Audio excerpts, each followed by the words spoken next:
Summertime Kids is a program that we've had active here at the Foundation for 18 years.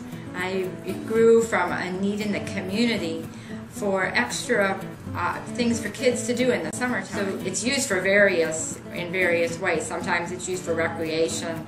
Sometimes they just do projects to help their community. They paint benches in parks. They do cleanups. The funds that we use for Summertime Kids are funds that have been directed by donors for this purpose. We have several funds in the foundation.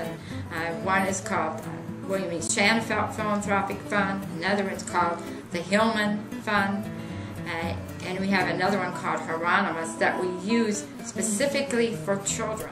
Stark Community Foundation has always had a great deal of respect for leadership of Stark County here in this community, and we thought perhaps this might be a good opportunity for the foundation to talk to some future leaders about what the foundation did, but also for those future leaders to get an idea of what the community looks like from a philanthropic point of view.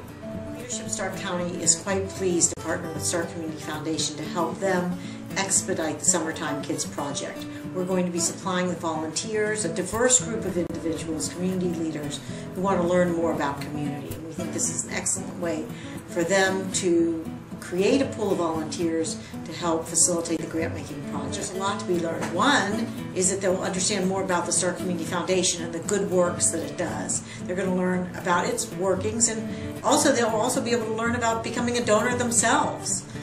So that's one aspect of it, the personal learning. There's also learning about community. They'll have the opportunity to really dig into the grant requests and try to evaluate those. They'll have the opportunity to go to a site visit to check out to see what are the actual organizations doing. Perhaps in the long run they'll be involved with the agencies, perhaps in a committee for them, perhaps as a board member, but it will broaden their knowledge.